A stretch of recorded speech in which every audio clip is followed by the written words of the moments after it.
This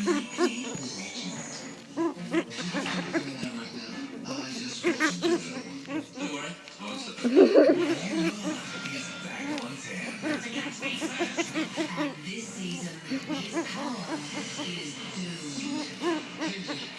Some danger, Hunt. It's my fault. New Merlin on 10. Feeling hungry? Try hundreds of recipes online now at masterchef.com.au. We're out here at the plaza, beautiful Cockatoo Island, here on Sydney Harbour. One of the challenges we set you this week was to create your very own desert island dish. You've got to pick 5 of your most favourite ingredients and create a dish that you would eat every single day if you were stuck on a desert island.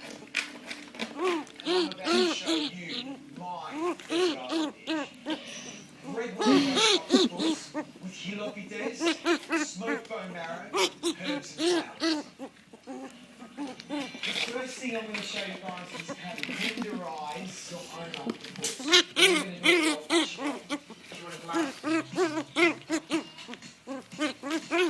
Can I have apple without fizz? This will take probably about 15 minutes. Most fishmongers these days actually use cement mixers to tenderize the octopus. How do you know when it's tender? See, you'll know what will happen is there'll be this natural soap that comes out of it. It's not coming out yet, so I've just got to continue. This is hilarious, George. I haven't seen George work this hard for a long time. You want to go? No. I get mine from the fishmonger already tumbled, you know?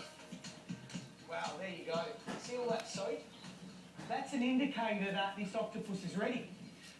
So for this dish, we basically want the tentacles. But before we cook it, we just need to remove some of the skin.